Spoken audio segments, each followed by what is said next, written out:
And we did it. We made it to Providence, Rhode Island. Hi, everyone. Coming at you. I'm sorry this is so late.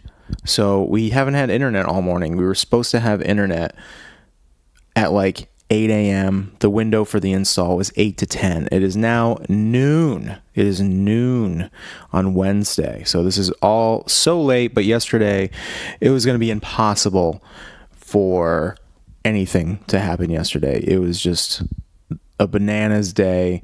Movers came at 11 a.m. Actually, before that, I had to go pick up the trailer, went to Boston, or went back to my apartment in Newton, and the movers got there at 11. We were packing up and taping boxes all night the night before, all morning. You know, it's all stuff that people do when they move. It's moving stuff.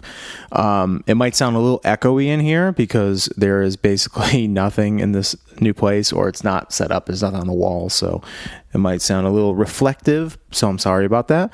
But yeah, anyway, back to the moving day. The movers did a great job. That was awesome. Could not have done it. And I will not get movers again, because it was great. I helped a little bit, but you just kind of sit back and do it, and let them do it. But other than that, we went to Providence. We had to leave some stuff behind. I had to leave like all of my drums, most of the stuff that was hanging up, because the trailer was just like not big enough. So we got most of the stuff in there. But after we got to the new place in Providence, they brought all the stuff up, and then I was like, all right, I'll see you guys later. So I had to drive the trailer back up to Boston, load up the trailer with all the drum stuff, all of the clothes that were in the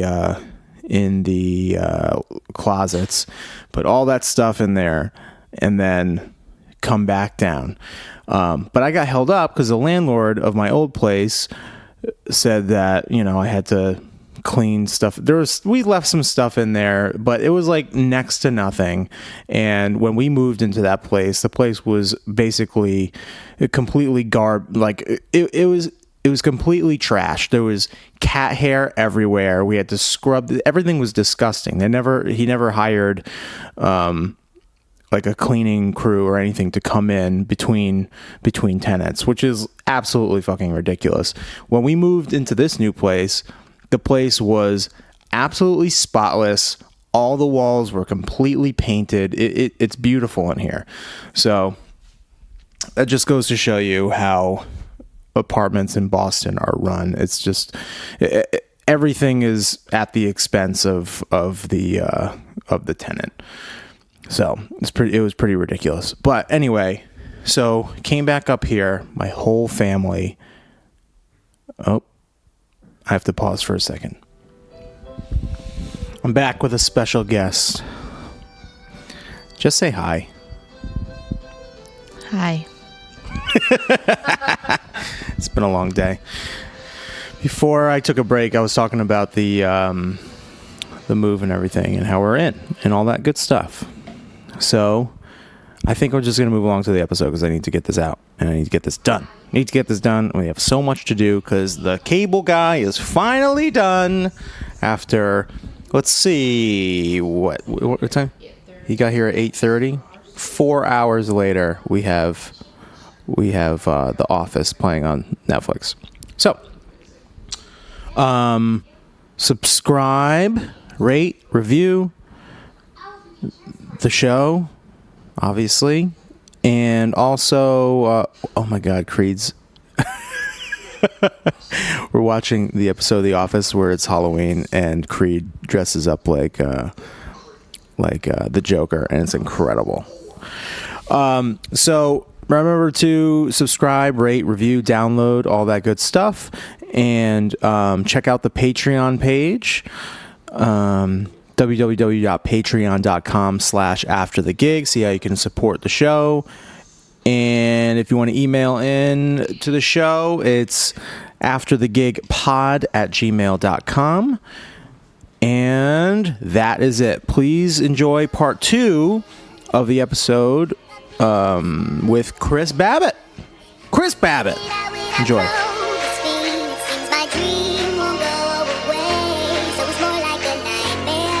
Concept. Yeah. You know what it is? Uh-huh. Let's go. Come on. Yeah. That's all I wanna be. I left my wallet on a table at a venue in Chicago, and then the bartender came over to me, picked up my wallet, handed it to me. He goes, "We're in the South Side. Keep your shit on you." I was like, Jesus Christ. Sorry. Man, I was like, I'm just gonna hang out backstage. What the fuck?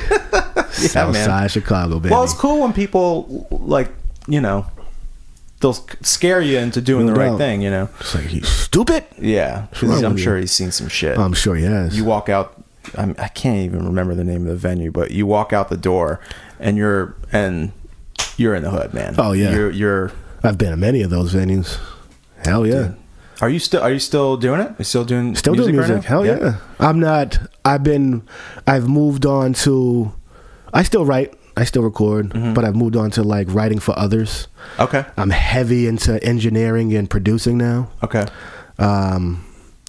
Just redid my whole studio. Me and my buddy, who just was calling me just now, Split Second Entertainment.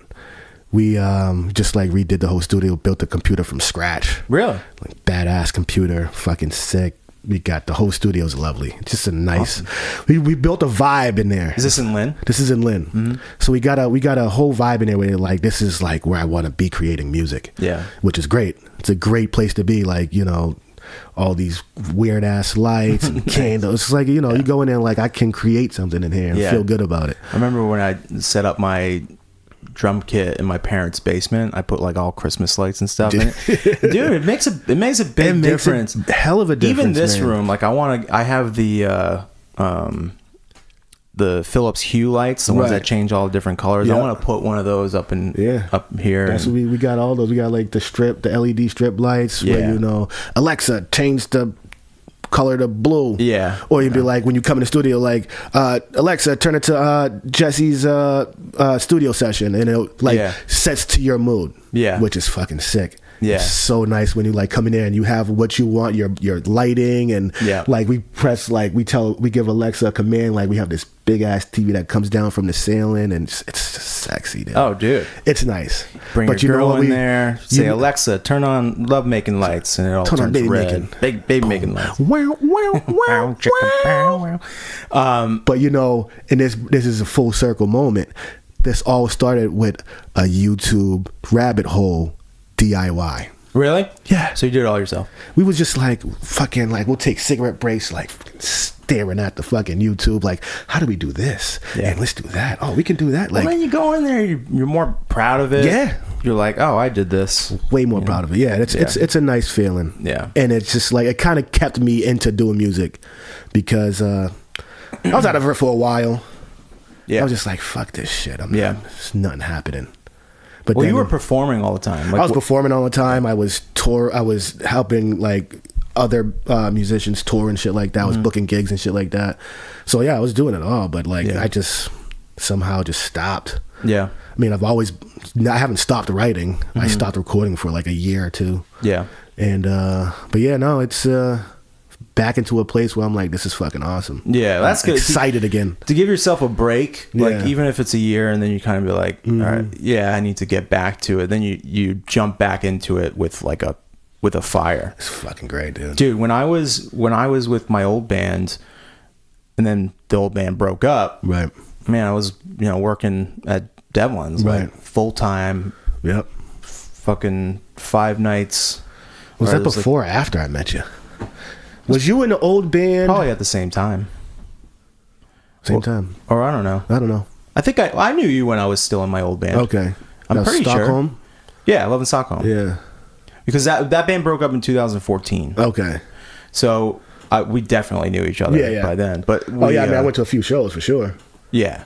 So we, man, just working at the bar, just pretty much was like, I need to get back somehow. That's how it's been for me. Because I'm still in the bar. I'm still in the restaurant industry, dude. Yeah. Like, I'm in it fully, but I'm still. Well, the nice thing is that, like, with Devlin's and the whole Superior Dining group, they were always so great about letting me go on tour whenever I needed to, coming back and like getting all the same shifts that I had right back like you never left. Yeah, exactly. It became, when I started going away for like months at a time, then I came back. I started feeling a whole set of new people that is you have to learn everyone's name again, and everyone's pissed. They're like, "Who the fuck is this dude? Fuck this asshole taking my shift." So I had to kind of be like, "All right, you guys can have it for now." It's done. Are you completely out of the bar business? Yeah, it's been 2 years. Nice. It's been 2 years. Just straight music. Yeah, that's great. Yeah, that's eventually what I want to get to. I wish I was busier though, honestly. Like, I've been doing solo acoustic gigs. I've been doing I had like that cover band that I put together, but everyone's been busy. It's been hard to like people living their lives. And it's hard. You always want to keep it fresh and change it up, and then it started feeling like, all right, we're doing the same set every single time, and this is not what I'm doing this for. So I like doing the solo acoustic stuff because it kind of like works a different muscle for me. And it's fun, man. And you can pretty much do your own thing. You don't have to do your own thing. I put in originals and I try them out, and like when I play them in front of people, even if it's background music, I feel like that this part isn't right here. So I'll make notes after the set, and I'll like put down Are you stuff. recording these sessions? No, I should. So you can like listen back later on? No, I'll record my practice sessions, and then it's a completely different ball game when you're in front of people. You should start like even having like a little.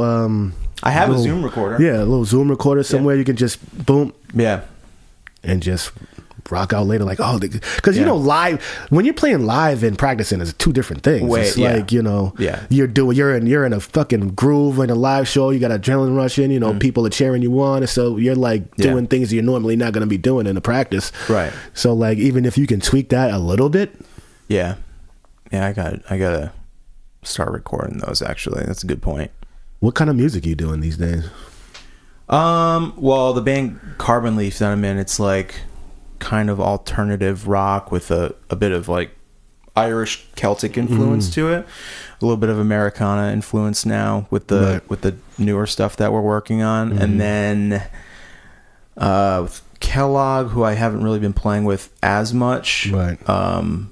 It's like singer-songwriter Americana straight up. Nice. And then I've been trying to do like, I don't know, the stuff that I write is kind of like in that Americana singer-songwriter realm, because I'm doing it by myself, and that's just kind of like what I hear. But if I had a full band, it would probably be more like heavier, faster rock kind of thing. But I don't know. Are you guys producing yourselves or we're producing ourselves. We have artists come in and stuff? We have artists. We got a few artists we're working with. We're mostly at this point is like R&B. Yeah. Pop R&B. Are you trying to shop stuff out to other people? Like, is there? Like that's the plan. Business model. That's the plan. Eventually, I mean, we've always been doing that, but we stopped. Because we just been primarily working with these artists. Yeah, these two artists. Dan Sky, who was on Making of the Band. Oh, really? Back in the day, yeah. Making of That's like the show with the P Diddy. DABAND. Yep, that one. He was on that shit. Okay. So this dude's an incredible singer too. Like this guy, he does like pop and R&B, but he's like amazing country singer. Vocal range is insane. Yeah, dabbles into some hip hop. Like he's not afraid to do anything. Dude, I went to Berkeley with a dude that was on that show. Really? And he won. Like he was the guitar player in the band. Really? Was the band that was that all vocalists or was it a whole band? Well, they had different seasons. Okay, because I remember the first one was like O-Town, right, and then it became like actual instrumentalists, right. Okay, and then it's like one was like a straight hip hop band, yeah, and then it was like R&B, Boys to Men type style. The dude that actually got on the show as the guitarist, right, or won it as the guitarist, he like played guitar for Mary J. Blige. Really? He's like big time. That's man. Wild. I haven't heard from him in a long time. That's wild. I don't know if he's still going or what the deal is. I'm sure he is. Yeah, there's no dude was so fucking good, man. Yeah. He was so good. But that's the thing that happens with a lot of guys. They get to these pinnacles, and they do this stuff, and then they don't want to settle for anything else. So if there's no gigs going around, then some of them stop and they figure out something else to do. But you got to keep some sort of money coming in. Yeah, that's what it is. Life can't stop because the music stops or there's no gigs coming in. And that's what it is. We're living real life. It's not like we're all huge musicians where we're like, some of us aren't, you know what I mean? Yeah. So we're like, we gotta survive at the same time, have our passion for music, and never quit that shit. Some people don't want to talk about that aspect of it. Why not? Why do you think that's the case? Embarrassing? It's embarrassing? I think maybe they think it's embarrassing, but I think it's just the same reason that we all post only the best stuff, the best looking stuff on Instagram, or it's just, there's these social, we've gone into things. A place where like no one can see us on a, like, not a spiral, but like in our downside. Like, it's not everything in my life is peaches and creams right now. It's just like, no, I'm just it's ridiculous. Do you know Dan Bilzerian? He's like the dude, like Jack dude with the beard, super rich, all the guns and shit like that, all the hot chicks. Yeah, exactly. Man, I was following him for a while on Instagram because it's like, you want to see like it's interesting. Doing. But now it just looks like, man, all these girls are around you. Like, are you paying these girls to be there? Right. Like now it's starting to feel a little weird. It's a little strange. Probably staged at this point. It's all staged. Because he's just trying to get some business together. That's it. All these guys, he's a YouTube star. Like, he's a YouTube sensation. That's how he gets paid now. So he has to be constantly thinking of content to post. Yeah. Because the second you don't, there's going to be a new Dan Blizzerin. You know what I mean? Then you're irrelevant. And then you're nothing and you're irrelevant. And that's the society we have nowadays. It's like you can't do anything just for the fuck of it these days. You have to there has to be something behind it. Like there has to be content. Right. Your followers. Yeah. And then they lead you to these paywalls. Exactly. They lead you into the, like, I'm starting a Patreon page, but there's no, like, you're going to get extra stuff if you pay, but it's not going to be like, I needed $1,000 and you get to hear the unreleased audio of, it's like, you pay a $1 or $5 a month, and which is, it's good. Yeah. And it helps with the overhead. Exactly.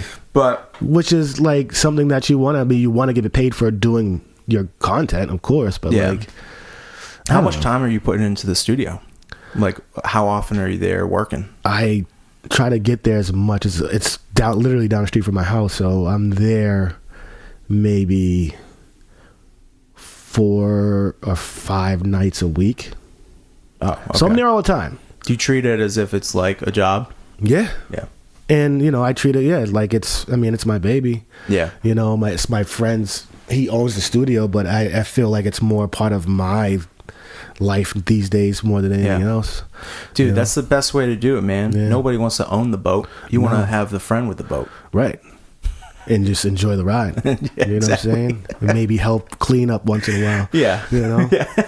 So that's where I'm at. And I love it. But I still, at this point, it's like a partnership. Yeah. It's nice. It's awesome. But I mean, eventually that's what I want to do. I just want to wake up and go create and try to make some money off it. Yeah. Are you making anything now, or is it just passion right now and passion right now? Trying to turn it into something putting else? more money into it Yeah. than I am receiving. Yeah, dude, that's how it goes, man. Not receiving, but Anytime giving. I get something, I want to buy some new piece of gear. Yeah. Or I don't know. It's tough. I mean, the Kino helps. Because if I hit big, I'm like, oh, let's go get this fucking. Pay that rent. Let's go. Oh, fuck the rent. Let's go get a complete keyboard. Yeah. Fuck that. Yeah. But yeah, no, I like it. But that's why I have a job too, Yeah. to pay the rent. Yeah. Dude, man, I wish people would talk more about that. Like, it's just, when I was bartending and playing gigs, like, Right. it was great. Like, you know, I was making a ton of money. Right. And meeting so many people at the bar, Right. then getting to go out and play gigs, Right. and then meet more people. It was great. That's the great thing about being a musician and working in like an industry like the bar business, because Yeah. you meet so many freaking people that you become friends with, and like you get them to come to your shows, and this industry is about who you know and your connections, and you meet people from all walks of life, all over the place. It's dude. crazy, all over the place. Yeah. And I've me fortunately working in like the Seaport area, like I get people that just all over the place over everywhere. there, dude. Well, you had Gronk coming all the time. Gronk. Yeah, Brady out there one time. Really? Rondo, Teddy Bruschi, like all these people. Get well soon, Teddy. Get well soon, Teddy. Man, that's crazy. And these are you guys connections right in the thick these of are it. connections you build with people though. Like I have a line to Gronkowski if I needed it. You know what I'm saying? Yeah. Just like boom. What's Did he up? sell that place that's next door? Gone. Yeah, he's out of there. Yeah. He retired. Yeah. It was him and his brother living there. Okay. But see you later. He's off retired. with They're living their best life right now. swimsuit. God. Oh my God. Yeah. To be Gronk, it'd be good to be Gronk. Man. Now that I think about it, I'm like, damn, I wish I stuck with football. You think he's gonna come back later in the season? Hell no. I don't know, man. I think if they're making a push, I don't know. I think He's they might lost so sign much him. weight. He has lost a lot of weight. He's not football. He's probably football shape. Yeah. He works out every day. His family comes from a fitness family. Yeah. His father owned gyms. But he can't bounce people around like he used to. No. Or If he like comes did. back, I don't think he'll be like a tight end. He'll be like more of a receiver, a slot receiver type guy. Blocking. You know, and stuff. because even though he's like jacked and built, he's lost some mass. Yeah. A He looks little good bit. though. He looks great. He looks great. Wish I looked like that. Yeah, man. I've been doing this ketogenic diet. You're doing keto? Yeah, Jen and I have been thinking about doing keto, but we keep hearing like bad stuff about it's it. great, bro. Really? This time last year, I started July 5th last year. Were you juicing a while ago? I did a whole bunch of shit. Yeah. I'm one of those guys that try anything. Yeah. I'll try anything once. I gotta do it, man. So this time last year, I was like 294 pounds. Really? Yes, How tall bro. are you? 6 feet. I mean, I carried it well. Yeah. It didn't look like I was a fat fuck, but I was a fat fuck. No, you weren't. I'm telling you. I look at pictures now, I'm like, God damn. Why did nobody sit me down like, bro, you're fat? Well, you're looking good, man. I feel healthier. Yeah. So I've lost over 50 pounds Wow. Holy shit. in a year. Wow. And to be honest, like the first couple months, like the first 3 or 4 months, I lost like 40 pounds. It What's was the like all right, fell off that fast. So explain the diet. It Is it fell off, so it was no great. sugar? It's not a complicated thing. Okay. You don't have to overly complicate it. All right. It's no sugar, Yep. no carbs, Okay. no processed food. If you can avoid those things, and that's like the basic shit. Yeah.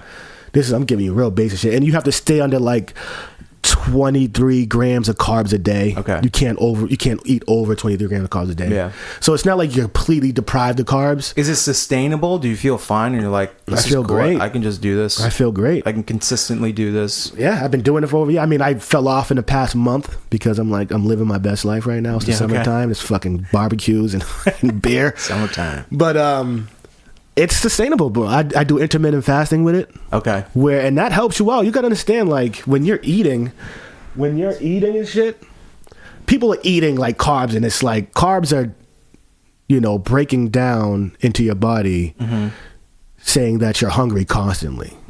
So you're constantly like, I need a fucking sandwich. I ate it an hour ago and I didn't do anything for me. Like, no, it actually did, but it's the carbs and sugar is telling you that you're still fucking hungry. Yeah. So that's basically, it's changing how you fucking eat. And once you do that, it fucking slides right off, bro. Oh, dude. Right off. I'm about 2 days off of sugar. Yeah. Right now. I'm starting to want candy. See, I think that helped me out because I was never a sweet guy. Oh man, that's my biggest problem, man. I love chocolate. Right. I love, anything sweet. I used to love sugary drinks, like drink an apple juice or like orange juice and stuff like that. And that's the thing with keto. There's so much shit in that you don't even know has a shit ton of carbs and a shit ton of sugar in there. Like a lot of like fruits, like an apple. You can't have an apple because it's too sugary. That's the thing though. Like, isn't natural sugar like that fine? No. Once in a while, you can have it, but like natural, there's like a whole list of like fruits you should stay, like bananas. They want you to stay away from bananas because it's too much carbs. It's not like you can have a banana, but like you have a banana, that's all your carb intake for the day. It's 25 grams of carbs in one fucking banana. Oh, okay, yeah, I almost feel like taking away all the carbs and all the sugar would make like having one apple or one banana like jet fuel for your body, because you're not having that sugar, you're not having those carbs, so it's breaking down that fat and like it's taking that sugar and like breaking it down. And what how is the intermittent fasting, like how long are you fasting for? Are you doing like the 16-8 thing? 16-8. You're doing 16-8. So I would like my first meal of the day would be like around 1 or 2 o'clock. And then my last will be like 9 or 10. So you haven't eaten today yet? Not yet, no. What time is it? I need to eat. No. I'll eat but I don't even get hungry. Like 1 o'clock will roll around. Yeah. And I'm like, I'm good. I'm not even starving. Yeah. Like, but before, like, I'll wake up, I'm like, fuck, I need to eat some food because I had a fucking steak and cheese sub at 3 o'clock in the morning. Yeah. Yeah, dude. You know what I'm saying? What were some of your bad habits? Like, my bad habit is like, I'll come home after a gig and I'll have like 2 bowls of cereal. Yeah. And then, it's the same. I'll come home from the studio like at 3, 4 o'clock in the morning, or I'll come from work because I bartend at 3 or 4 o'clock in the morning too. Yeah. And I'm fucking ripping up a bag of ramen noodles. Yeah. Or some cereal, or just some shitty shit. Processed sugar load, carb load. So those are my bad habits: eating late and carbs and sugar. That's the whole. But once you break that, I'm telling you, there's not. Me and my girl did it. Fucking. I got called swimsuit. Someone told me the other day at the bar, was like, "Man, you should be a model." I'm like, "Damn!" My head was like, "Pow!" Yeah, blew up. Yeah, blew up. It's like, hold on, I gotta call my girl. Hold on, I gotta call my girl. Baby, she called me sexy. Yeah. Listen. How old is she? She about 70, but don't yeah. Don't break me down. Don't break me down. Blow my vibe right now, dude. I'll tell you though. But when I was working at the bar, I was always on my feet, always running around. Yeah. So I was kind of like naturally staying pretty trim, and then I did the like plant-based diet. I did a vegan thing for a quick. Yeah, the vegan's hard, man. Worst thing I ever did in my life. It's so hard. It's really hard. And I come from, my family's Cape Verdean. We eat. You got to really work at it. You got to work at it. Because you have to prep everything. You always have to have fresh vegetables and stuff in the house, which, You can't even be, like, you can't eat anything produced by animals. No. Like, you can't eat honey because bees fucking... Yeah. Well, they might be government bees, but... government bees sent to kill us. Sent to kill. But it's like, that's a crazy diet. Yeah. That's a crazy thing. And I will never in my life go back to being a vegan. Yeah, because, I mean, I like eggs. Right. I like chicken. I don't have any moral issues with it. I mean, I love animals. I do too, but, But if I got to eat you... It's a circle. It's going down. It's going down. Yeah. And that's the great thing about keto, because it's high fat. Low carb. So you're actually using the fat to fucking you're using fat To burn fat. Like a lot of avocado and like Love cooking avocado. with olive or oil and Coconut stuff like that. oil. Coconut oil. Avocado oil. Mm-hmm. What else I use? A lot of butter. A lot of butter? A lot of butter. Oh, man, A lot of cheese. That's my kind of diet. Are you a cheese person? Yeah, not as much as other people. I feel like when someone likes cheese, they really like cheese. I'm like, one of those dudes. I'll put cheese on something, but it's not something I'll like think about. I love cheese. I put extra cheese on everything. Okay. If I get a pizza, extra cheese. Okay. Get a sandwich, extra cheese. Yeah. See, pizza, Salad, I extra like cheese. the sauce. I like cheese, but I don't like an overly cheesy I'm pizza. not a saucy guy. Yeah. Less sauce, more cheese. Okay. Yeah. For me, personally. Yeah. Different strokes for different folks, but Well, I guess you should try it. I'll try it. It's I will. not, and it's like, and everyone, As long as it's sustainable, like on the road, like veganism is not sustainable. On it's the road. not. You can't do it. It's not sustainable. But it's like you don't Someone have is to overly yelling. complicate it though. You don't. Someone's yelling now, and they're like, "Yes, it is. Yes, it is. You just have to killing be- the fucking animals." Yeah. Oh, I get it all day. I have a vegan friend who's just like, "You guys are just despicable with your fucking cow meat and Yeah. shut up." I have more of a problem like if I see how they're treated. Yeah. Like if you're driving up Route 5 in California, right off the highway, there's like a farm that looks absolutely disgusting, and there's thousands of cows, and it does Really? not look like Well, that's- healthy at That's all. the ugly side of. Dude, it's brutal. Yeah. I'd rather, like, I want to eat a cow that had a nice life, that's like eating Right. some grass in a field, and then one day just done. See you later. See you later. Humane. Right. And I then- would love that too. Yeah, that'd be great. But I don't think that's how it actually happens. Me neither. They're like, That's how it looks in my head. it's just nice cow. Yeah, just a nice cow. Could you ever? Or I want to eat like the asshole cow, the one that was like bullying all the dick other to everybody, cows. just fucking Yeah. pissing on the grass where they're eating. Yeah, exactly. And then bop, done. And then Revenge, bitch. I'm eating that cow. It's a little A1 steak sauce on that bitch. So now I'm going to tell myself that every cow I've been eating is a piece of shit. Is a real asshole. You got to, just to feel better about yourselves. Yeah. Fucking suck. Fuck you, cow. All the chickens are assholes anyway, so. Would you ever kill something and then eat something? I have. Have you? Yeah. I've never done that. You know what's my favorite show? Naked and Afraid. Really? And I've always wanted to do that. Like, go out there and, like, kill some shit. Hunt some shit down. Make a fire. And live off the land. For, like, a month. Just try it. A month? Just try it. Start with a week. Maybe a week, yes. Start with a week. But I've Work like your way up to a that month. show is so fascinating because you're like, you have nothing. They Yeah. drop you in the middle of nowhere. Boop. Dude, I love to watch like Bear Grylls, all those shows, those survival shows. Love survival shows. Those are fucking awesome. Because I feel like I could do that shit. Everyone feels like that. But It's I like know when I I'm get out of such a pussy. It's just like I get out of like watching a James Bond movie, Right. Or like, you know, when you watch.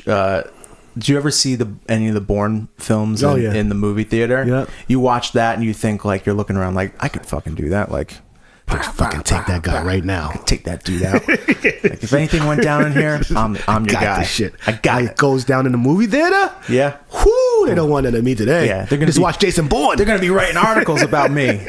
Yeah. That's exactly how you feel. And then Yeah, and then you shit walk goes out, down. you walk to the car, and you drive around, and you're like, "Nah, I'm just a regular guy. Just a regular guy. Stick to my keto Simple diet." guy. Simple guy. Oh man. Yeah, but no, I want to do that. All right. I don't know how I would.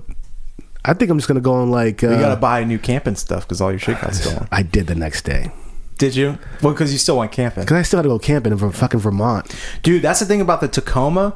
They sell these bed tents That you can attach to the that car. you can attach to the seen thing. those. Dude, they're so fucking cool. They are awesome, dude. And I watch all kinds of YouTube videos Yeah.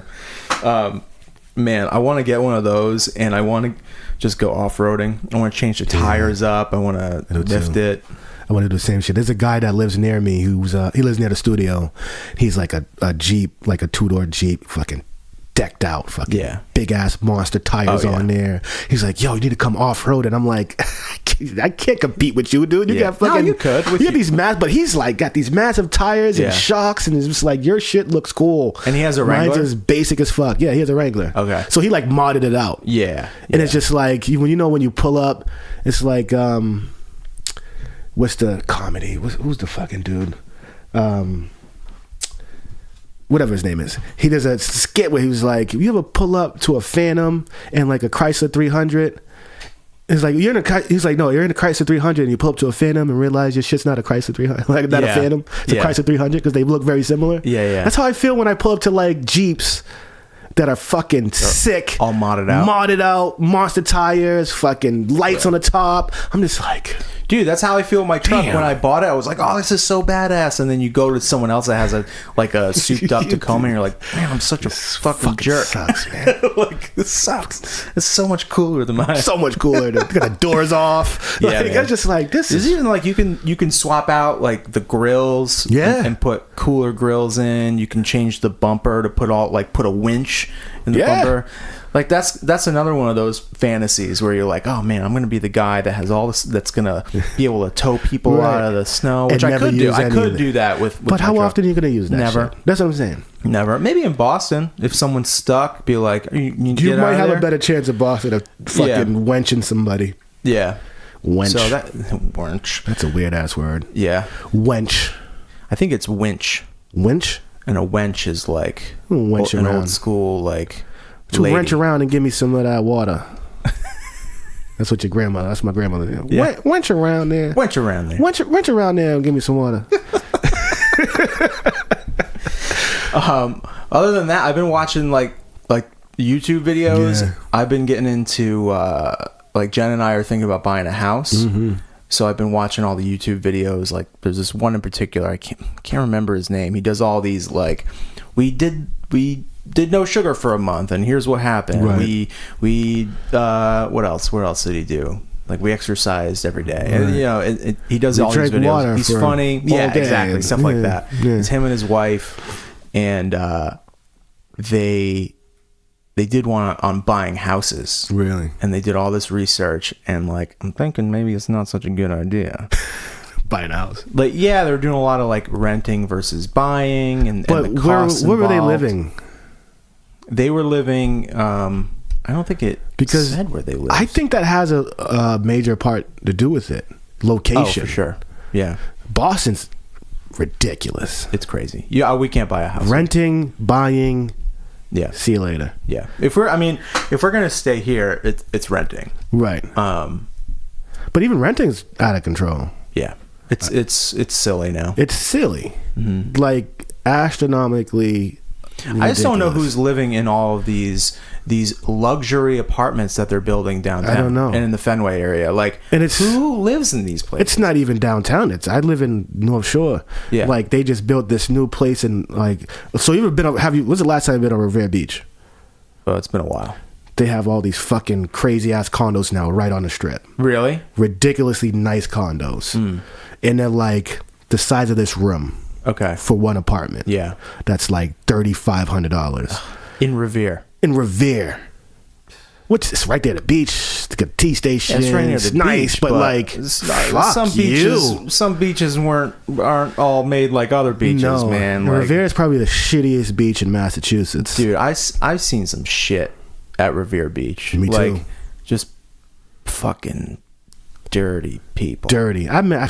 When I was young, I used to go to Revere Beach. I seen people fucking on Revere Beach. Oh my god, I believe shooting up. Yeah, like just doing some despicable shit.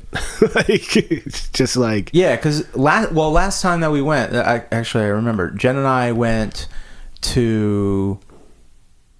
They were building like massive sand castles. It was like a sand castle competition. Yeah, they do that every year. Okay. Yeah. That's I feel the Revere Beach thing. I think maybe it was 2 years ago, and then we parked. You know, Revere Beach is long. It's big. So like, we walked down, and we saw like all kinds of crazy people, and then I think there was this old lady just kind of like sitting in a beach chair all by herself.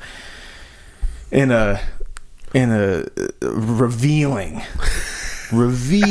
bathing suit.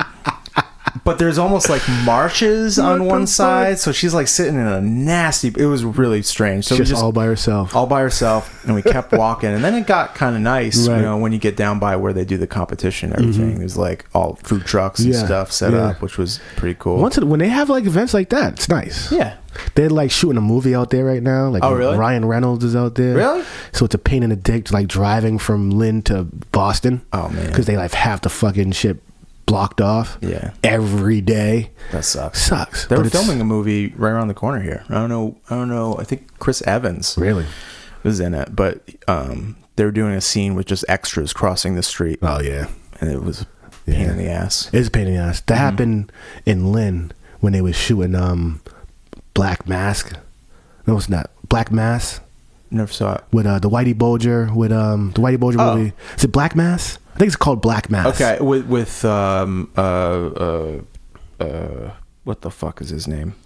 Johnny Depp. Mm-hmm. Yeah, with Johnny Depp, and it was literally for all day, back and forth.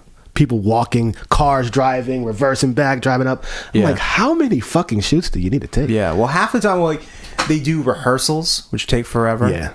And then they actually shoot the thing, which takes forever. And then there's tents all around, all the food and all the shit that they need. It's a production, yeah. Because it's a big. They have. I drive down to the beach. They have like literally 3-4 blocks taken up. Yeah. Of trucks, tents, vendors, and then 3 blocks down there from the other 3 blocks that they took it up is where they're shooting the fucking film. Yeah. Like, talk about a like a business that wastes money on shit. The movie business, dude. Yeah, I can so see much that. money in it. When I did an episode of Smash on NBC. Yeah, I was in the band that was playing in the club, playing drums in the band. Right. And then Catherine McPhee came up with, actually, Uma Thurman takes Catherine McPhee to this club, and this is what the scene's all about. And then eventually Uma Thurman knows us in the band, and she comes up and goes, "Hey, can my friend sit in?" Right. You know, we do a Snow Patrol song. And dude, the amount of money, time wasted, and just the bullshit, like in the decisions, like when the director doesn't know, like his creative mind is not working at this point. And there's a disconnect between like how this is actually supposed to happen and then what they want to happen. Right. And then they paid, like, the money was really good. I bet. And then if you go in and do voiceovers and stuff, which I didn't, but how many shoots did you have to do? We were there, I think we were there from 8 a.m. to 8 p.m. Really? Just for the one scene. God damn. And they were shooting even earlier than that. So they had another scene with one of the other characters in a restaurant, which was across the street. And we filmed it in Dumbo in New York. If you don't know what Dumbo stands for, it's down under Manhattan Bridge. Wait. Down under Manhattan Bridge. Overpass. Yeah, that's the O. Is it overpass? I don't know. They got so many acronyms for... Yeah. But beautiful area. No doubt it is. Super fancy. Love New York. Yeah. And, man, it just took all day, and there was all these things, and with shows like that and with Broadway shows, there's so much like the hierarchy. Yeah. So you don't want to say anything. Right. You get like nervous to like ask someone questions. And what's going on? My ass is getting hot. Did you have a trailer? Yeah. Wow. Yeah. Yeah, fucking big time over there. It was pretty cool. Would you ever do it again? Oh yeah, definitely. In a heartbeat. Yeah, absolutely. Yeah, I could definitely do that. And I want to start doing like music production for like TV shows and movies. Yeah, man. Like that'd be something great to do. That's the move. That's something I definitely want to do. That's something I want to get Carbon Leaf into, getting some placements and stuff on TV. Love to get some placements. Dude, it's great. I mean, because that's money. Like that's great money, easy exposure, commercials, like anything. Yeah, you know, just anyone who's ever been in an Apple commercial is huge after that commercial. No doubt, instantly famous. Yeah, it's crazy. Because I'm like, every time I see an Apple commercial, I'm like, oh, what the fucking? I never even heard of these people. Yeah, this is great. Alabama Shakes. Right. I discovered them through an Apple. Same commercial. Here. Same here.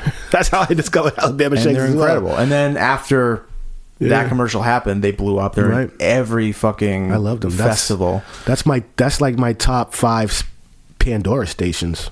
Really? Alabama Shakes. That's what's like in my your top go-to. 5? Pandora stations? Yeah, other than Alabama Shakes. J. Cole. Okay. Number 1. Alabama Shakes is top 5. It may be like 4. Mm-hmm. Who else? Oh fuck. Nas. Yeah. I haven't listened to Nas in forever. Love Nas. That's my go-to because I like the vibe. I like they don't play just Nas, but they have like that whole vibe. Who is else? My guy from Austin, Texas. What the fuck is his name? The guitarist. Guitarist from Austin? Yeah. Sick guitarist. Gotta narrow it down. I know, but he's pretty famous. He's I can't believe I can't even remember his fucking name right now. Does he just play guitar or does he sing and stuff? He sings. I don't know. Willie He Nelson? sings. No, not Willie. Gary Clark Jr. Oh yeah. That's probably my 3rd favorite station. Dude. Love Gary Clark Jr. He's great. He kind of came out of, I'm sure he didn't really come out of nowhere, but for me, he came out of nowhere. I just saw him on maybe the Grammys one time. Really? And I was like, who the fuck is this? I first heard bought about his live him. album. I first heard about him when I was in Austin at South by Southwest because it's fucking nuts down there. Have you ever been? Never been. Never been to South? Nope.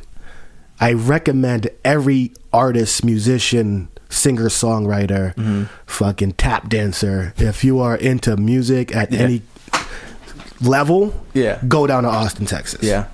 Because it's an experience. We play there all the time. I feel like it's in what, September? South by Southwest? No, it's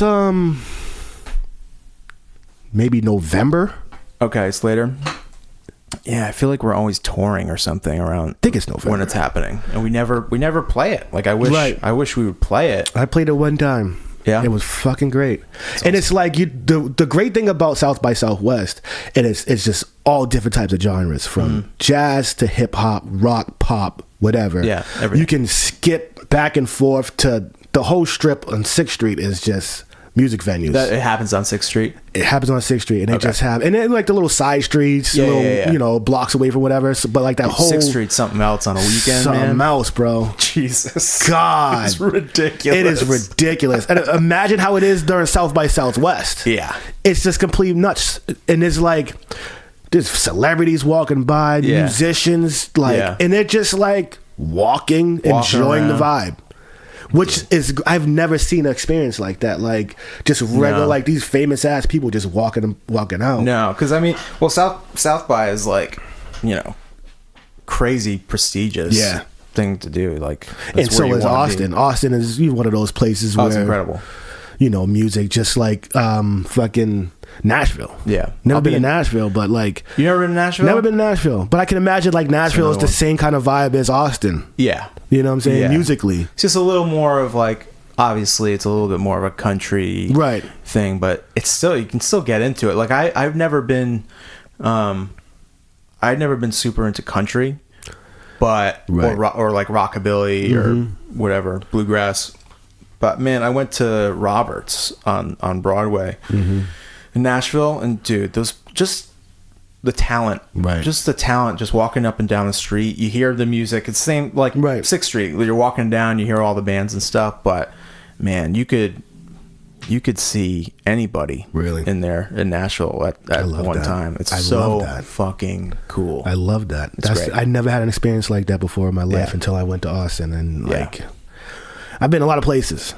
I've been a lot of music venues. I've seen a lot of shows in my life. I go to shows just to go to fucking show for a good time, But just as a city, I feel like I like Austin better. Yeah. Than Nashville? Really? Just as a city, and like I love Nashville, but I mean the city of like you can like it's crazy. It's like a New York vibe. It's like a big city vibe, and like because you have like food trucks everywhere. It's like fucking really progressive. It's like it's nice. It's cool, man. It's a cool spot.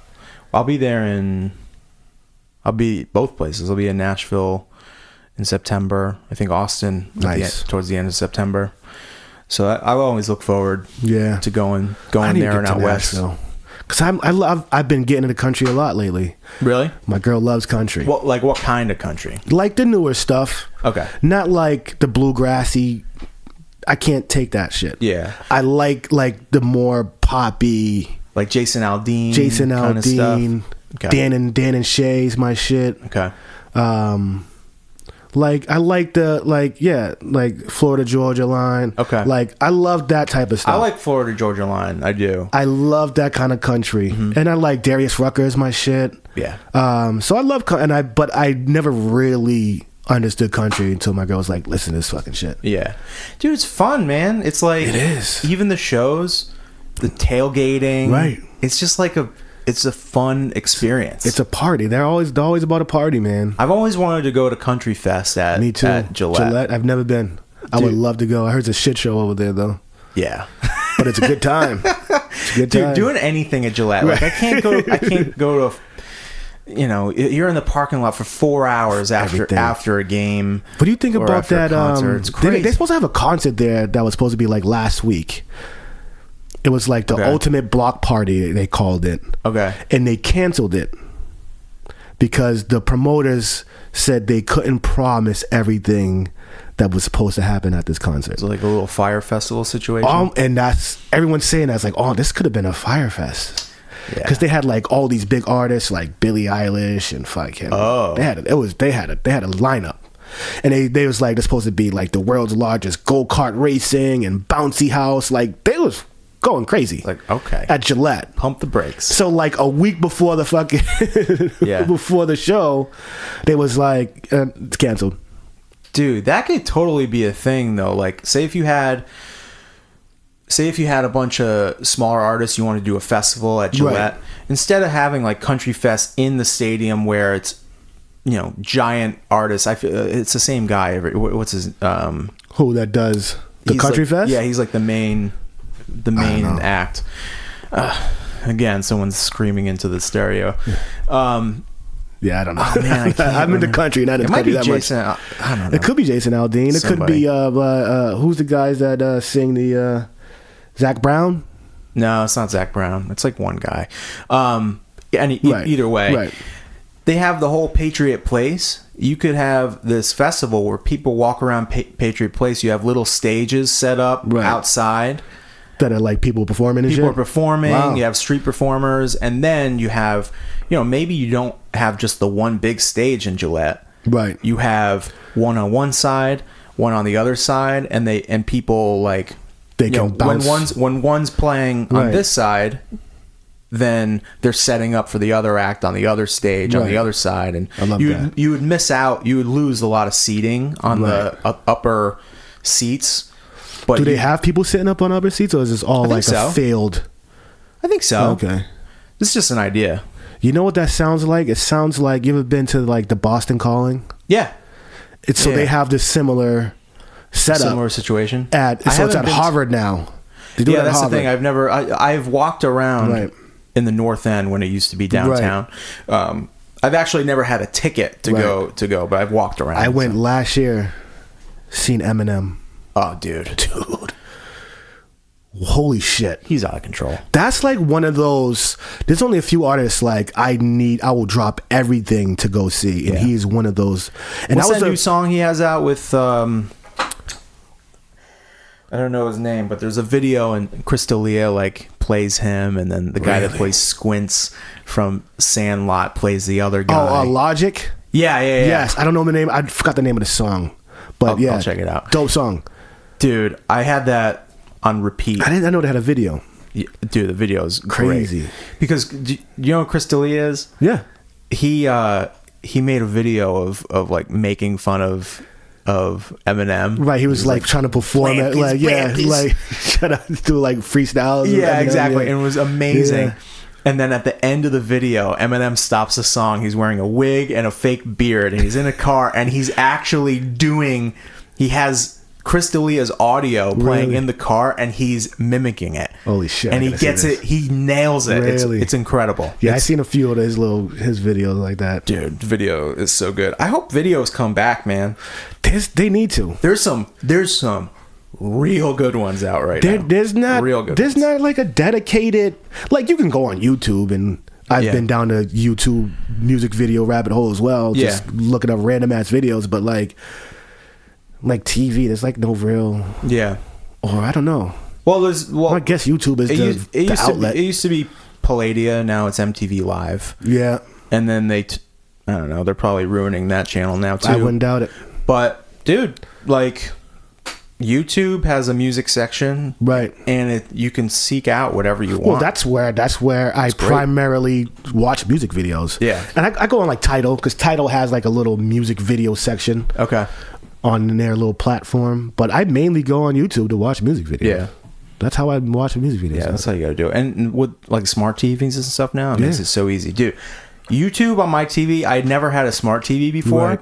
I just go on YouTube and I down the rabbit hole all day. And you got the great, like, if you have a great stereo system, you can get sucked in. You just bump it, because they're the same. Like, me and my girl the same way. We just rabbit hole YouTube. Yeah, I would come home from work and like she'll be knocked out on the couch. Yeah, TV on, or the TV be off, and I'll turn the TV on, and it's YouTube. Just different videos. I'm like, we got rid of cable. Sucked in. We got rid of cable. Yeah, I don't have cable. We have Netflix. Yep. I almost said we have the YouTubes. The YouTubes. We have YouTube. We have HBO. Now we have all the streaming services. That's what we have too. It's great. We have. I just have Hulu, Netflix, YouTube, the YouTube, and I have DirecTV Now, which is a pay TV, like live TV shit. Oh, okay. But it's like a streaming TV. Okay. So it's not cable, but you have cable channels that you paid like $30 a month for. Okay. The biggest issue I have is watching sports, because I don't have ESPN. Right. Which sucks. It does suck. It sucks to not have ESPN. And I kind of don't even need that streaming TV, because I work at a fucking bar. Right. I watch all my sports you watch at the bar. All the games. All day, every day. Right. And you have control of the remote. But sometimes, I don't know why. I grow up on TV. Mm-hmm. I feel like I always need TV. Yeah. I just like to put a game on. Some live shit, right. Yeah. I don't like I don't want to watch a game from like a week ago. Right. On YouTube. Like, right. I want some live shit. Sometimes I like the news in the background. Like, just listening. Yep. Just listen to all the bullshit. Yeah. But my thing lately has been podcast. Yeah, man. We're going to be on one now. I'm on one. And it's like so crazy. I started listening to this one called Gladiator. Never heard of it. It's about, it's like the Globe investigation unit of the Globe. And it's about Aaron Hernandez. Oh, shit. It's fucking crazy. Yeah, it must be crazy. If you're looking for one. The shit that they uncovered about that guy. It's crazy. And like this one is like, they got like recordings from like phone calls from him in jail to like people and shit like that. Really? So you're like listening to these things. This guy's bad shit, bro. Really? Yeah. Well, he was on like all kinds of drugs. He was on all kinds of drugs. Football didn't help. Yeah. Concussions after that shit don't help. CTE like a motherfucker. And he was just a crazy son of a bitch. Talk about wasted talent, man. Yeah. Dude. It's like, I don't know. It happened. That's like probably shit happened. Do you think that's the most craziest story in the past, like sports wise? Well, it's the most bizarre, because usually I feel like a lot of those guys, they talk about being hard or talking up a big game, and and they've done some in the hood. They've gotten to fights and stuff like that, but like all the shit that came out about him, like, are you kidding me? Like, he actually may have killed more people. Yeah. Like, he was a gangster for real. Total gangster. Like playing football. He wanted to be like a dude that was super famous for playing football, but also had this crazy side life of just being an absolute animal. That's insane. Crazy. Like, that's some movie shit. It's sad. It's sad. He has very sad. A kid and everything, but it is very sad. Fucking crazy what happened, or what he did, and but allegedly did. Oh no, he did it. He fucking did that shit. He fucking did it. Check out the podcast. All right, Gladiator. I'm gonna check it out. I listen to a lot of comedy podcasts. Like, I listen to Your Mom's House is one I wait for every week, and it's pretty, like, It's hilarious. It's with Tom Segura and his wife Christina P. What are they talking about? They review a lot of crazy videos. Like YouTube videos? Dude, it gets raunchy, man. Really? And it's fucking hilarious. And they have guests on and stuff. Congratulations with Chris D'Elia, Theo Von this past weekend. Right. Is great. I don't listen to The Fighter and the Kid that much, but The King and the Sting with Theo and Brendan I don't know any Schaub of these. is great. Dude, it's a whole like this is like a community. month and a half of me. Okay. You listen to Joe Rogan Experience at all? I listen to a few. It's great. Yeah. WTF with Mark Maron is great too. Yeah. He interviews a lot of like celebrities and Right. And he does it out of his garage. Really? He's a cool guy. He's a comedian. I like those like investigative reports. I listen to Crime Town. Love mystery shit. You ever listen to Crime Town? Nope. Dude, they did a whole Crime Town series on Providence and the mob and Buddy Cianci. Really? Dude. Buddy Cianci was a fucking beast. Lunatic. Yeah. He had a state police officer come with him to some guy's house that was like having an affair with his wife. What the fuck? And he kicked the shit out of the guy right in front of the cop. Cop was like, "This is my dude.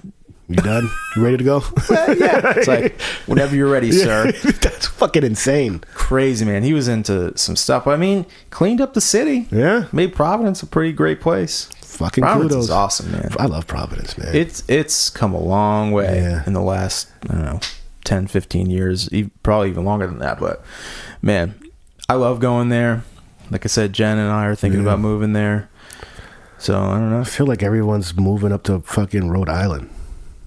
It's a spot, man. Is that the spot? I think it's the spot.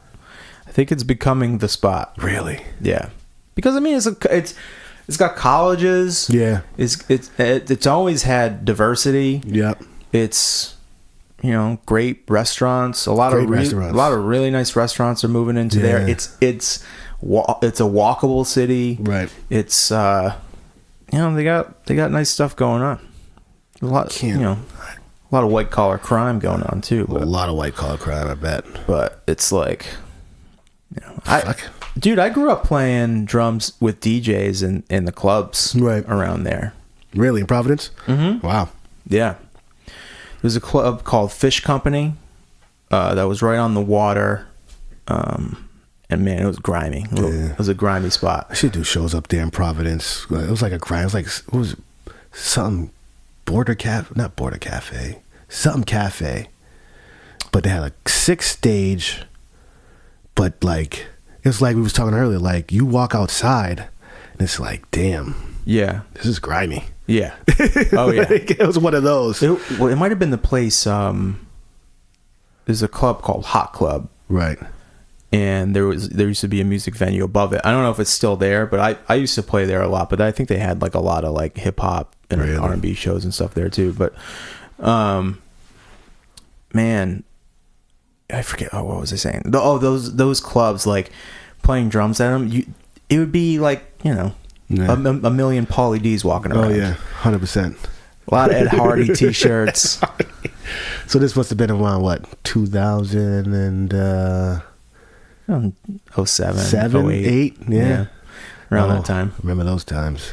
Dude, it was just, and the promoters of the clubs were just so fucking shady. Oh hell yeah. I wasn't into that. Janky promoters, bro. Yeah, I think I did that for like 1 or 2 summers, and then I was like, okay, I've had enough of this. See you later. And then the promoters were probably like, all right, see you later. We don't care. They don't care about What's your favorite venue in Mass? In Mass? Yeah. In Mass, it's probably either the Sinclair. The Paradise was a fun one to play. I love the Paradise. I've only done it once. Yeah. And I know it's probably not like the best deal to get. I don't deal with a lot of that stuff, but still a nice place to play though. Great place to play.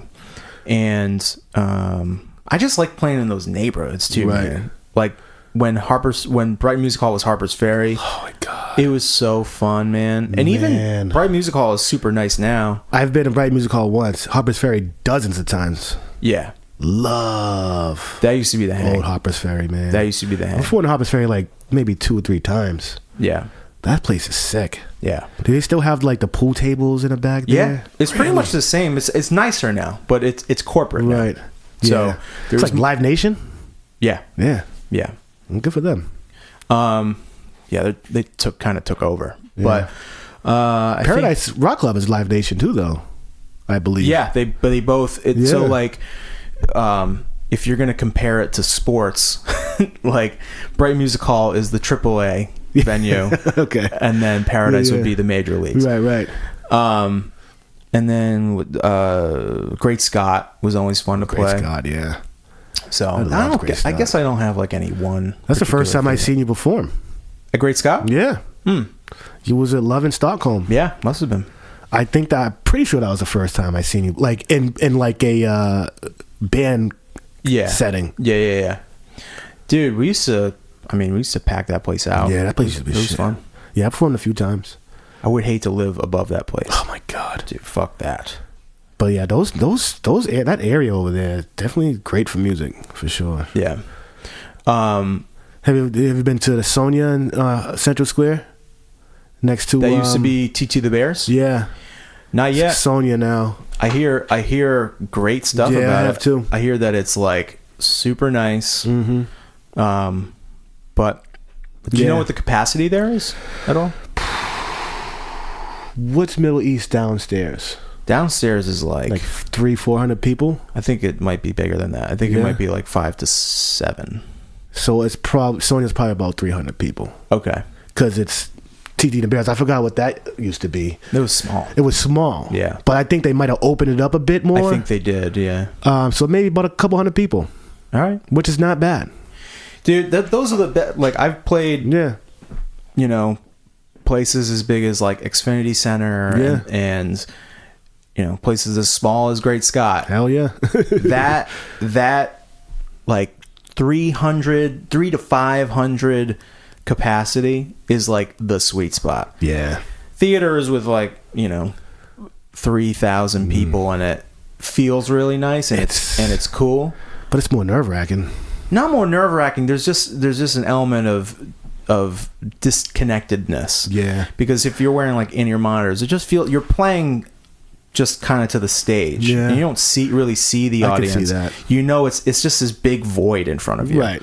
So like the best part is when the best venues I think is when you can see everybody and and you can see who's into it. I like that. Yeah. I think that's festivals. Yeah. Love festivals. Outdoor. That's the best. I played one time at Epping, New Hampshire. It was like the Speedway. It's like the Speedway racing track they got there. They had a festival out there. And that was the first time I ever played a festival. Like, I was fucking shit in my pants. Yeah. And I was like, not the headliner. I was the guy before the headliner. So at that point, I had a fucking decent ass crowd there. It was like you had like a good slot. There was a lot of people at this best point. And I'm like, oh fuck. Yeah. It's my first real big show ever. There's like fucking 2,000 people here. What the fuck? Yeah. And I crushed it. And it was like, but that, like you said, that's a great feeling. It's a great feeling. Walking off after you just like, fuck, you're like, man, this is over. It goes by so fast. It does. Yeah. You don't even know. Yeah. You feel like you go from beginning and you're like, you blink your eye and it's like, and I've been up here for 45 minutes. What? I loved it. I loved every minute.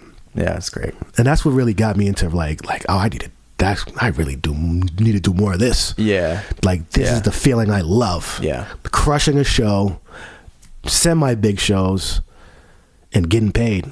Yeah. That was like, I'm about this life right now. Okay. Yeah. I could do this. Yeah. It's fun. Like when you go on a long tour or a long run, there's an element of like just tiredness and monotony that comes along with it. And then, you're playing really well towards the end of a run, but like, you just want to be home, or at least I do. And you don't get that. You don't get that spark of energy from. If it's a great crowd, of course you do. Well, if you're doing like fucking, how many shows are you talking about? Like 30 shows in a row. You know, something like that. Yeah. So if you're doing that, if you have a great crowds, then this does not apply. No doubt. But if you're in some rooms where, you know, you're in a smaller market where you don't do as well and it's not sold out or something like that, then it can be like a chore night after night. It gets crazy. Yeah. I've been on tours, like my boy Sammy Adams. He was on tour for like 30, 40 shows. And at the time I was managing a band, a rap group called the Fly Riders. And they it was like a whole East Coast tour, whatever. And it's just like night after night, like the fuckery that goes on.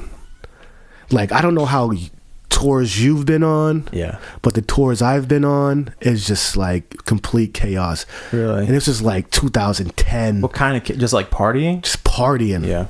And but like you're I thought partying, you meant like just no tour manager, nothing, like schedules. Oh, that too. We're not shit show as well, like that as well. That sucks, like man. It was because I was new to it. I was all this is all like boom. My boy hit big. He was like, "Yo, let's go on tour." I was like, "Bet, let's go." So I'm trying to book like time for these guys, rehearsal space, fucking making sure that they're all set, whatever the fuck they needed. At the same time, making sure my boy Sammy's good, even though I ain't have nothing to fucking do with him, but it's still my boy. I'm just like, that's when he was at Paradise and stuff, right? Yeah. This was yeah. He did Paradise a few times. Yeah, okay. Because I remember I remember this dude. Yeah, he's done a few great shows. Yeah. The craziest show I've ever been to him was like at the Garden. Oh shit. Yeah. That's awesome. And that was insane. Backstage and everything, like holy fuck. Yeah.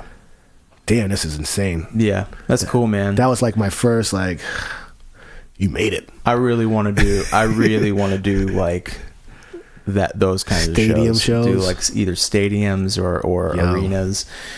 That'd be cool. Those are great. It's coming. They take care of you. I tell you that. Yeah. Whatever you need. Yep. Catering. I think it was like he opened up for like Pretty Lights or some shit like that. One of those like EDM bands. Yeah. But those are the shows you want to go to, man. They was insane. All the girls and the mad chicks there. What else were you? Why was this chaos? Oh man. Well, we used to party every night. Like, and then just be up in a van, next show, next day. But like at the time when we was doing like that whole tour, and I never experienced like groupies ever in my life. Yeah.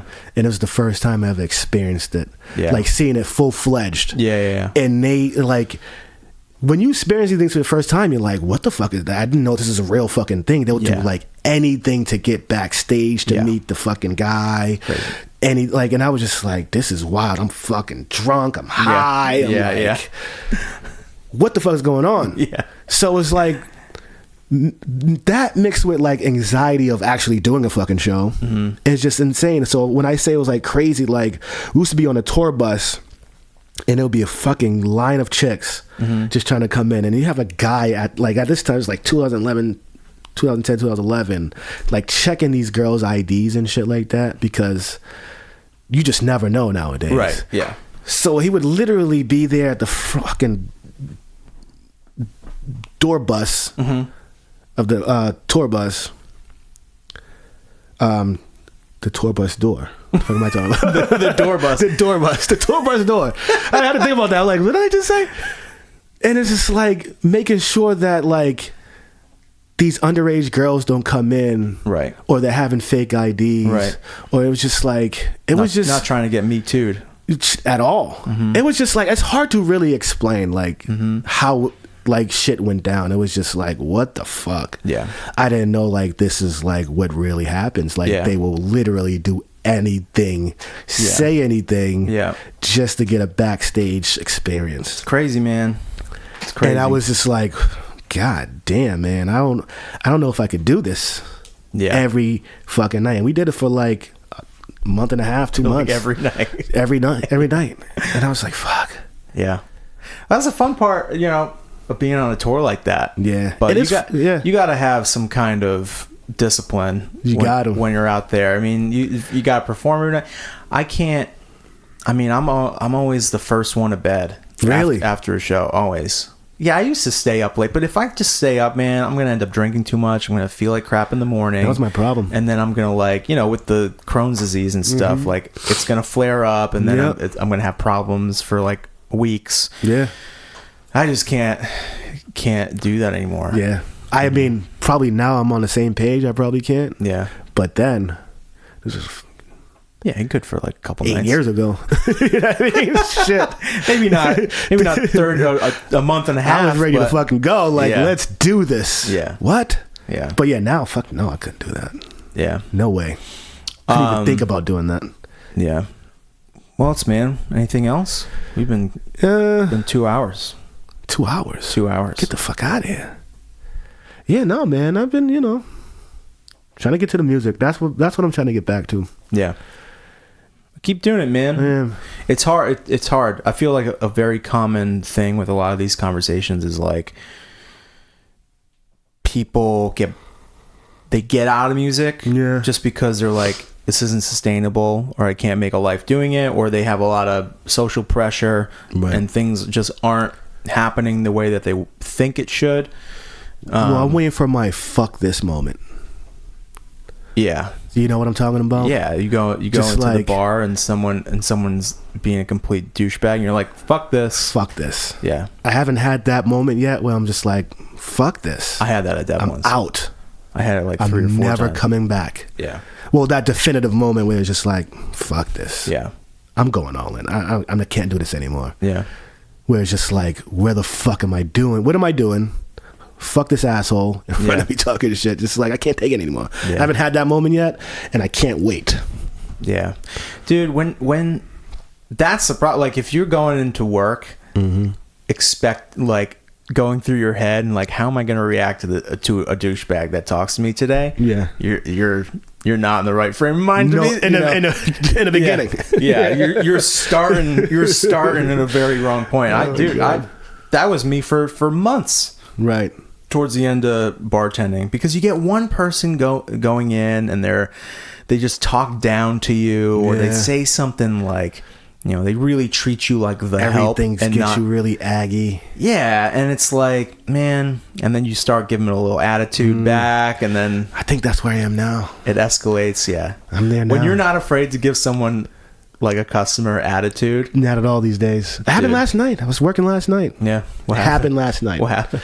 This dude, so over at Barlow's, is just like, get this crowd of people that always comes in and just fucking surrounds the bar and like all the exits. Yeah. So people can't come in or out because they're all fucking surrounded. So like, I go over there, the manager's like, they're putting their glasses all over the fucking tables, like just regular tables, just like empty glasses. Yeah. Shit ton. I'm like, the manager goes like, listen, just take your glasses, put them over there. Yeah. And then I was like, well, we don't have any rum. And I'm just like, look to my right, and there's like a whole high top setup that is not being touched. And I'm like, well, why don't you guys move over there and you guys will have some rum? And the dude was just like, but we want to stand here. No, he was like, great hospitality. Oh. I'm like, fuck you. Just complete shit, fuck you. Really? I said, your friend is complaining about not having any room. I'm trying to be helpful towards her and have you guys move over here, but you want to be the fucking funny guy. And this is what I'm saying to him. I said, you want to be the fucking funny guy of the group. You're not funny. Yeah. Move the fuck over. And stop complaining. I'm trying Great to help, hospitality. yeah. It's like that sarcastic shit like that. It's just like, bro. The entitlement. Great hospitality. Yeah. Fuck you. Yeah. Dude, the entitlement is what gets me. And it's just, you know what it is? I don't have a problem telling someone to fuck you or fuck off. Yeah. I don't care about Yelp. Yeah. I don't care about fucking Facebook reviews. I got a real bad Yelp one time. Did you? Oh yeah. Really? Yeah. So you remember Robbie? Yes. All right. So we were working the golf tournament that they have every year, the Devlin's Portobello's Devlin's golf tournament. Yeah. So we're working on the patio. There's like a bajillion people back there. It's open bar. Mm-hmm. It's crazy. Oh yeah. And it gets fucking. It gets insane. It gets insane. So bunch of drink. They've been drinking all goddamn day. Yeah, and the thing is, they get there around like, I don't know, 12:30, 1 o'clock. Yeah. And they've been drinking all day on the golf course, but we've been there since like 9, getting ready for this party. They have a grill out there for steaks. They have like all this stuff set up. Right. And then you're working all day, and it's exhausting. And when the party's over, usually that's it for the patio. Patio's done. You get to go home. Right. You start the cleanup process, and then you go home.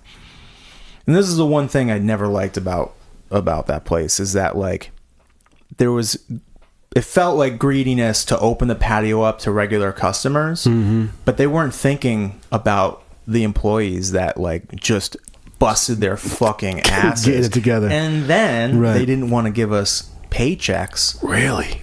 No. So we had to split tips with, it was I was one of the I think it was like me and one other bartender, and our tips were like splitting tips for that event through the roof.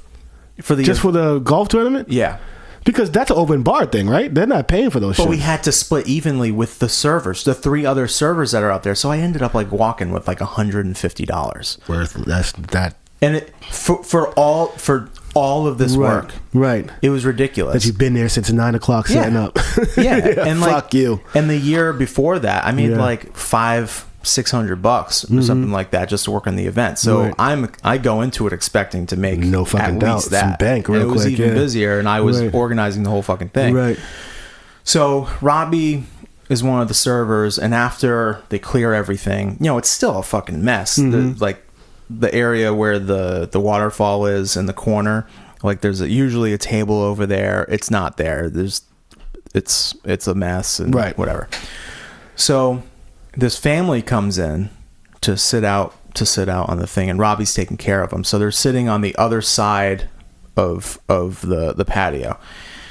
They have their meal. It's I think husband, wife, 2 kids, daughter and son.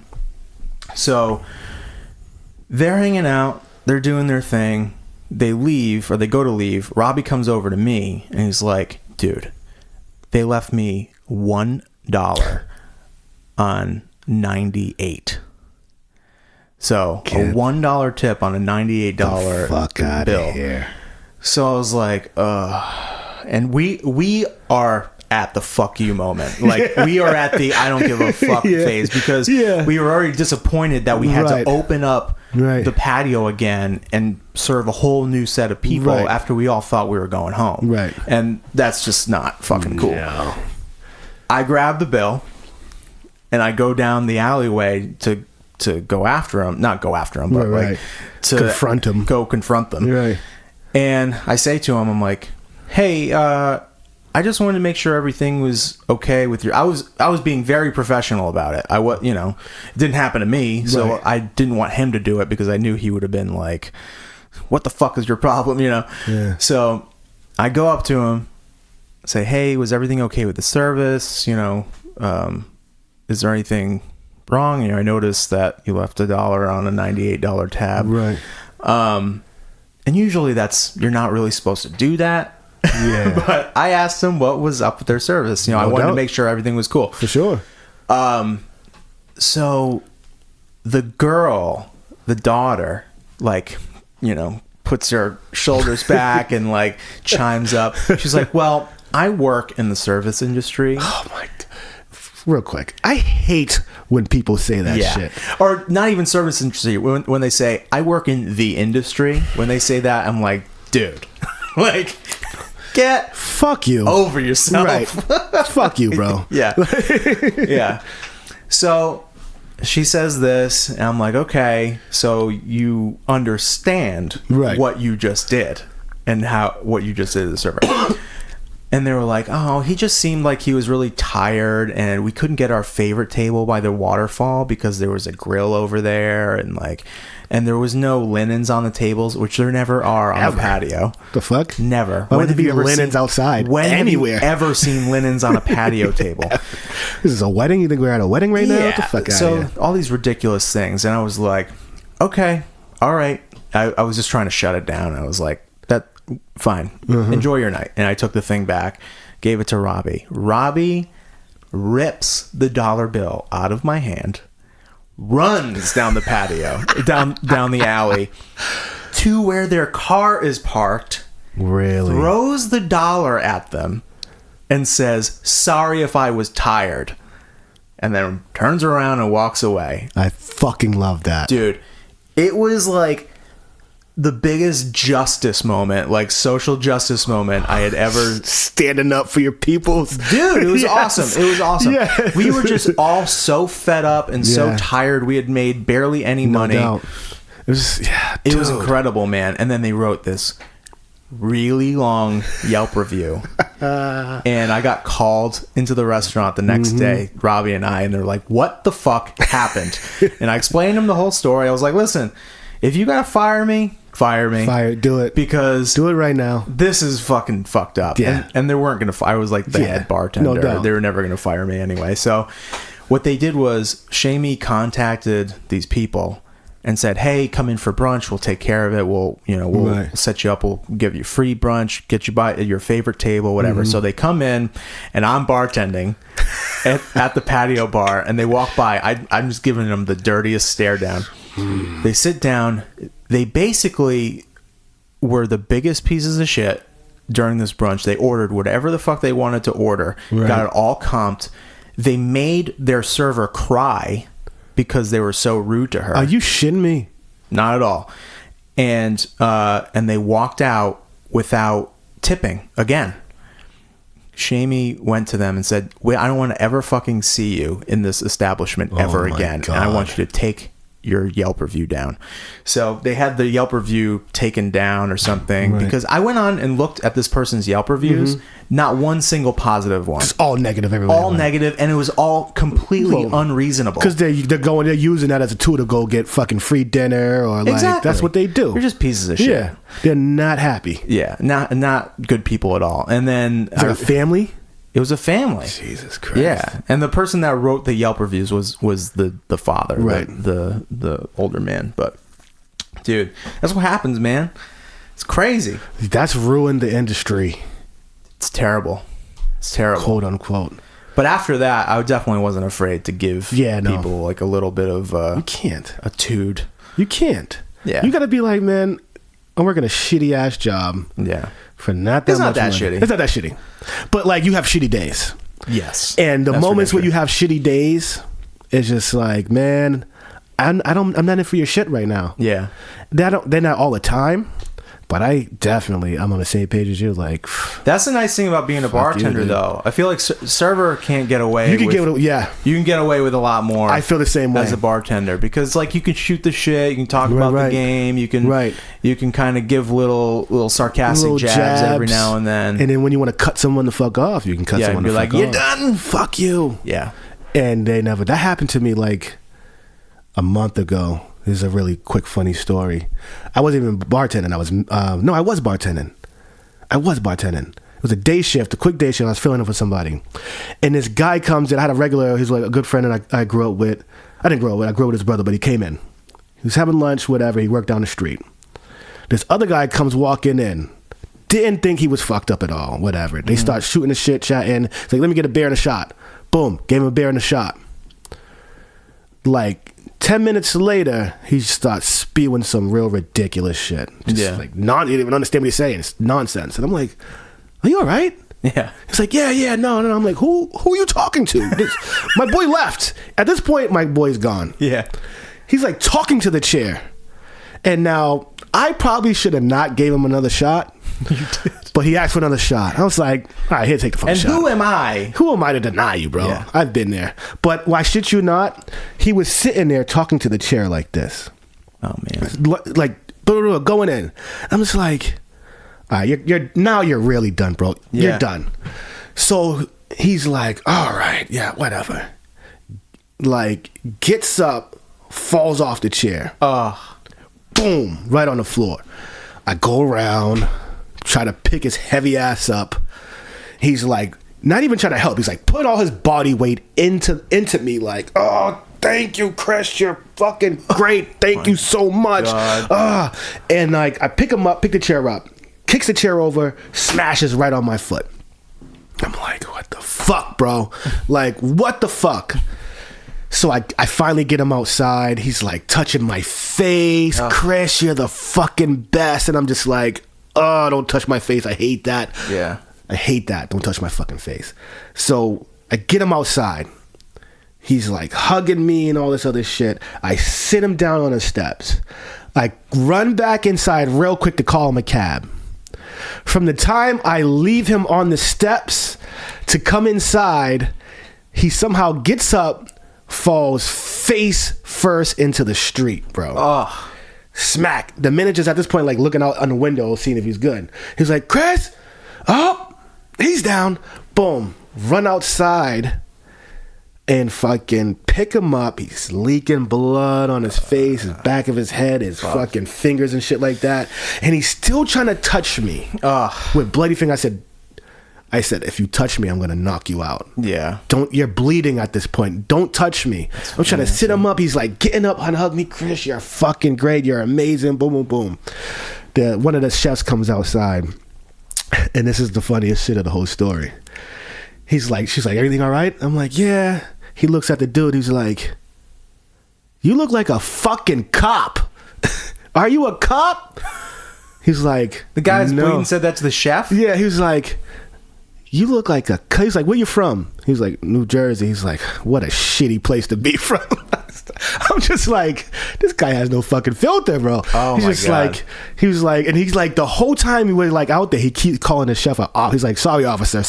Like, oh my he's God. like, officer, sorry, I'm so sorry. I'll sit down, You officer. say to the guy's like, you're not exactly on a high horse right now. Not at all, dude. And I just like, it was just like, at that point, it was just fucking hilarious. He kept calling this fucking dude an officer. Oh my He God. kept telling him, I'm not an officer. Did you guys keep calling the chef officer from then on? No, but we should have. Oh, dude. I should have been like, Officer Anthony. Dude. You missed an opportunity. You missed the opportunity. You can still do it. I could probably still do it. Like, what's up, officer? He's like, you son of a bitch. Oh, yeah. But that was like...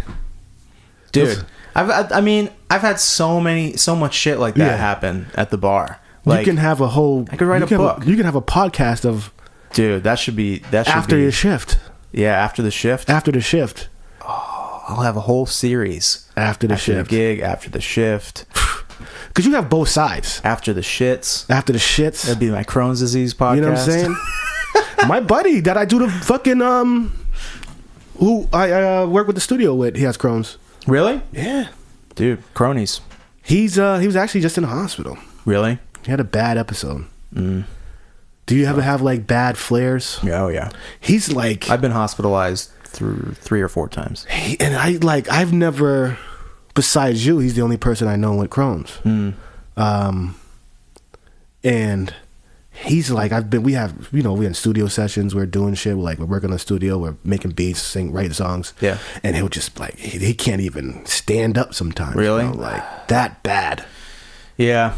Like if you don't get on top of it, or if you don't know like what works for you, it can be bad. And some people have it worse than others. Yeah. Like my case is relatively mild compared to others. I mean, I'm on serious medications and stuff, but like I feel like people don't know what medicines work for them, or they don't get on medicine, so like it just progressively gets worse and worse, and it's all about inflammation. Right. So if you're eating a high inflammatory diet, or if you're if you're just not taking care of it, it's gonna fuck you up. It's gonna flare up, Yeah. and then you're gonna go to the hospital, or you're gonna have to get sections taken out. Oh, and I think that's what he's on. He's like shit. He doesn't take care of himself. He doesn't take care of it.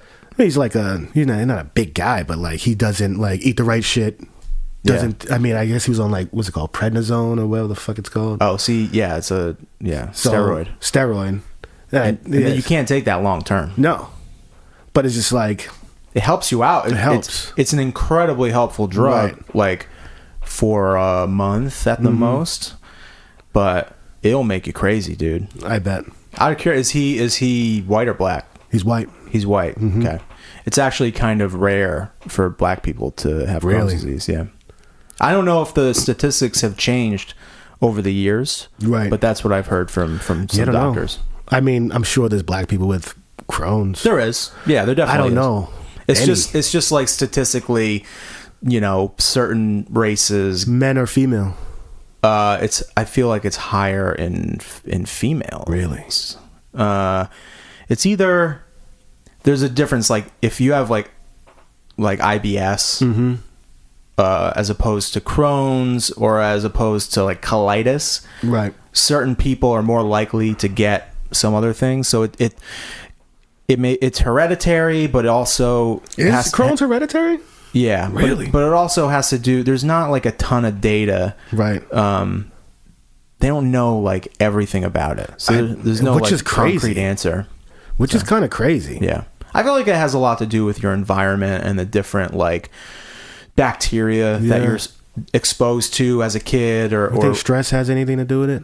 It definitely has to do with flare-ups. Yeah, because if I'm really stressed out, I will not feel good the next day. Like I'll have to like go to the bathroom that's what, a lot. Like he's a high stress guy. Really? Yeah. Oh, he's got to figure that out, man. I know. And I'm like, I think you're stressing too much. He's either got to like find meditation, or like make lists, like write things out, or go or go to some kind of therapy or something, because that can really fuck you up. Really? Yeah. Yeah, stress will get you. I always correlated that with some fucking the flare-ups. Yeah, he's always stressed. That's it, man. It's like smoke a J. He's weed helps him though. It does. That's what he says. Yeah, he's like, yo, because he doesn't smoke all the time, but like when he's having like bad flare-ups, he'll smoke a J just to chill out. And he's like, it kind of helps. Yeah, if it does, I mean, do whatever you got to do. Yeah, like, no doubt. When I smoke, I just don't like. I like, what was it, indica, which is the one that indica in the couch. Yeah. So you're like, it chills you out. Chilled out, mellow. That's what I like. Yeah. I don't like I don't like sativa, because it really, it makes my heart start. Yeah. I start to get like palpitations, and it makes me nervous. I don't like weed at all. I can smoke it. Like my girl smokes. She has like the little cartridges and shit like that. But every now and then, it can be nice. I could do it now and then, but like, I don't know how people can fucking smoke and just all day, every day, go to work. It's like, yeah. Good luck. It's like, that's not the best version of you. It can't be. No. Who knows? Everybody's different. Everyone is different. Everyone reacts differently to it. I don't judge anybody. And honestly, like, it's helped so many people, like, medically, that whatever. I mean, it's legal here now. CBD? So. Do you do CBD? I do like CBD. Yeah. Yeah, I need to get some more. I like CBD. Because I have arthritis. I had arthritis in my knee for like... Really? Forever. Really? Long time now. And it helps. Helps with like the inflammation. Helps with inflammation, just like... Because like I'll be on a plane sometimes. You know how planes are, dude. Like, you can't even fucking move sometimes. I'd be interested to see like when they get more like data on it, to see how... some more studies to see how it actually affects people. Right. Because I feel like there's an element of like people will do like a little bit of a placebo effect. Bro. But I've also had like really good experiences with it. Like I've taken it, and I have like mild anxiety. Yeah. So I've taken it, and it's definitely calmed me down. And there's no like, but you don't get high. Psychosomatic. Right. You're not effects. getting high. You're just like you have a tranquility moment where you're just like, it just kind of calms down your body, which is great, and that's what I like. I don't like I gotta get some CBD to sponsor this podcast. It'd be awesome. Me too. It'd be great. But I got a guy. You ever heard of Kush Groove? Yeah, I think I have, actually. I don't know if they have CBD though, but he's a good guy. I'll reach out. You should reach out to him. All right. He's in the weed thing. Okay. He's in the weed industry, bro. Yeah. He's in there. And it's all legit now. Damn. So. I wish I was that guy that was like, knew the green rush was coming.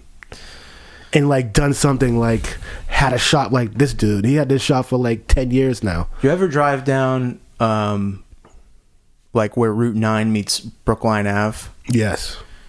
There's a weed store right there in the back of Brookline Bank. It's like the dispensary. It's a dispensary. Yeah. Is it in the bank though? It's like that old bank? Yeah, it's like, I think in the basement. Yeah. That place used to be just medicinal. Right. And now since it's legalized, there's recreational the line. I can imagine. Every day. Well, because doesn't matter what time of day. There's only a few places that have recreational licenses. These people are making so much money. Yeah. In straight up cash. I can imagine. It's all cash business. It must be billions of dollars. I can imagine. It's out of control. I can imagine. No word of a lie. That line is like... Yeah. There's one up in Salem too. We have one up in Salem. The line is crazy, but there's times where it's not. And there's one. It's not recreational yet. There's one down the street from my house in Lynn, but you can tell it's a fucking dispensary. Yeah, but it's not. It's just medicinal. It's not recreational yet, but they're probably going to get a license to sell to everybody soon. And I think that's when the closer I feel like if I'm that close, I'll probably start smoking a lot more weed. Yeah.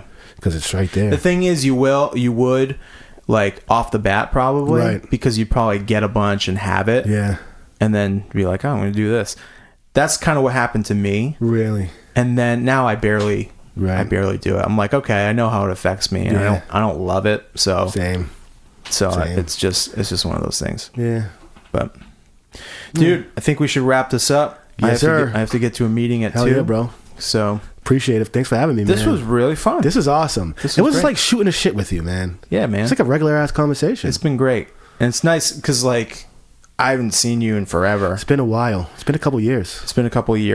Yeah. And, I get that way with a lot of people that, that I really like. And it sucks because I go away so much and travel. And it's just like... You get so busy and then. But I was just telling my girl this last night real quick.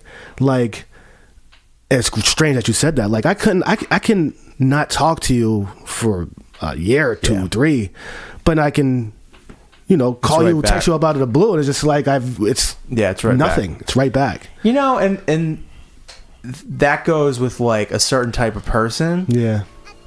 And I honestly think that. If you've worked at a bar, in particular a restaurant, and you've been through some shit, and know like what that type of person, it's like you're always cool. It's like lifelong friends. Lifelong friends, bro. Yeah, man. Always. Thanks, dude. Thank you, brother. And that is the episode with Chris Babbit. Please check out next week. Rate, review, download, subscribe, all that good stuff. And check out the Patreon after the gig. Patreon.com/afterthegig. And that's it. I'll see you next week. Bye. I just wanna be famous, man. Check me out though. A hopeless dreamer, right? Trying to live this rapper life / actor trapper life. I sacrifice to do this right. I'm trying to get it right. Every single night, it's a fight. Kimbo slice, knock it out. Beat the beat up, keep it G'd up. Throw my feet up and my C's up. I ain't crippin' out. Coasting, never tripping out. Trying to get this dough for the flow. And ain't got it for the low. Gotta get it, go. Let it bubble quietly and then you blow. Keep it cool, peep the fool. Let him show his hand and you play your cards. Can't beat the odds. Ain't claiming God MC, but I'm close to it and I toast to it. Blow some smoke to it and some O's, cause the flow is cold. You probably knew it.